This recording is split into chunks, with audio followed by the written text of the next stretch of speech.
مزید ایسی ویڈیوز کے لیے ہمارے چینل کو سبسکرائب کریں اور بیل آئیکن کا بٹن دبانا مت بھولیے گا تاکہ آپ کو اسی طرح نئی ویڈیوز ملتی رہیں۔ واجد رحمان کہتے ہیں کہ آپ اپوزیشن والوں کو این آر او کیوں نہیں دیتے، ان کو این آر او دے دیں اور عوام کے روز کے ان کے جو ڈرامے ہیں ان سے جان چھوٹ جائے۔ پھر اس طرح کریں، سارے جیل کھول دیں پاکستان کے، تو وہ بیچارے لوگوں کا کیا قصور ہے؟ ان کی تو چوریاں چھوٹی چھوٹی ہیں، کسی کی لاکھ روپے چوری ہے، کسی نے بھینس چوری کی، کسی نے کوئی موٹر سائیکل چوری کیا، تو وہ بیچارے جو جیلوں میں بھرے ہوئے ہیں ان کا کیا قصور ہے؟ پھر دیکھیں، ایک ملک، میں اپنی ساری قوم کو یہ سمجھانا چاہتا ہوں، دنیا کی تاریخ اٹھا کے دیکھیں، کوئی دنیا میں ملک آج تک آگے بڑھ ہی نہیں سکا جدھر قانون کی بالادستی نہ ہو، رول آف لا نہ ہو۔ کوئی دنیا میں ملک دیکھ لیں، جب ایک ملک آگے بڑھتا ہے وہ صرف ایک چیز سے بڑھتا ہے، خوشحالی صرف ایک وجہ سے آتی ہے، جدھر قانون کی بالادستی ہوتی ہے۔ جس ملک کے اندر جس کی لاٹھی اس کی بھینس، مائٹ از رائٹ، جس ملک میں قانون نہیں ہوتا، آج مجھے بتا دیں ایک ملک جو ترقی کیا ہو، اور وہ ہوتا کیا چیز تباہ کرتی ہے ملک کو؟ میں مدینہ کی ریاست کے ہمارے سرکار مدینہ نبی صلی اللہ علیہ وسلم، انہوں نے یہ سب یاد رکھ لیں، دنیا میں اس طرح کا لیڈر نہیں آیا، نہ آ سکتا ہے نہ آیا۔ انہوں نے کہا کہ بڑی قومیں تمہارے سے پہلے تباہ ہوئی، طاقتور کے لیے ایک قانون، کمزور کے لیے دوسرا۔ یہ این آر او ہے، مطلب کہ طاقتور کو آپ این آر او دے دیں، غریب لوگوں کو جیلوں میں بھر دیں۔ یہ قوم کی تباہی کا راستہ ہے۔ آج دنیا کا نقشہ اٹھا کے دیکھیں، ایک ایک ملک دیکھیں، کون سا خوشحال ملک ہے اور کون سا غریب ترین ملک ہے۔ وسائل کا اس میں کوئی دخل اندازی نہیں ہے۔ جو سب سے وسائل میں امیر ترین ملک ہیں وہ اس وقت غریب ترین ہے، وہ غربت سب سے زیادہ ہے۔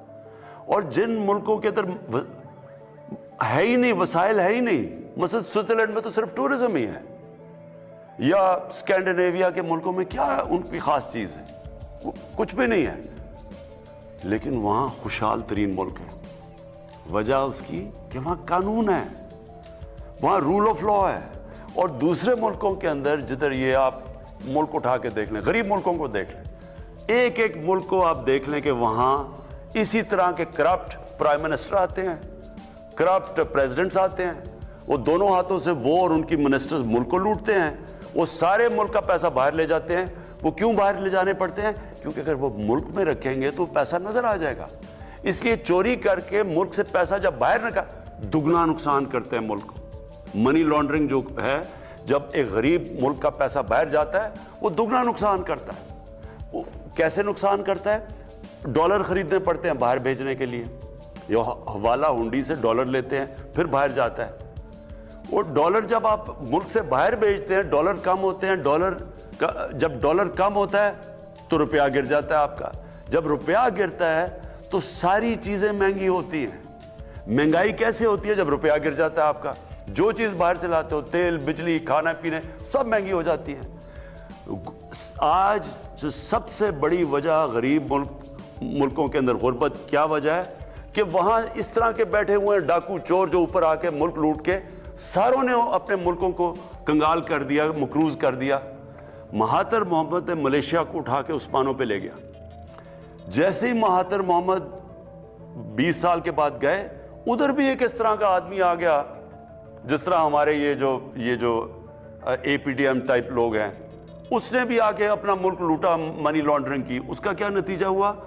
وہ ملیشیا جو خوشحال ترین ملک تھا وہ مقروض ہو گیا، اور وہ آج ان کا پرائم منسٹر جیل میں ہے جس نے اس کو مقروض کیا تھا۔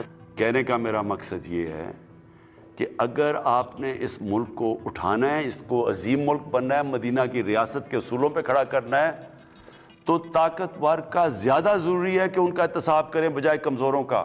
کبھی آج تک کسی ملک کو پٹواریوں نے اور تھانے داروں نے نہیں ختم کیا، پرائم منسٹر اور اس کے وزیروں نے جب چوری کیا تب ملک تباہ ہوا ہے۔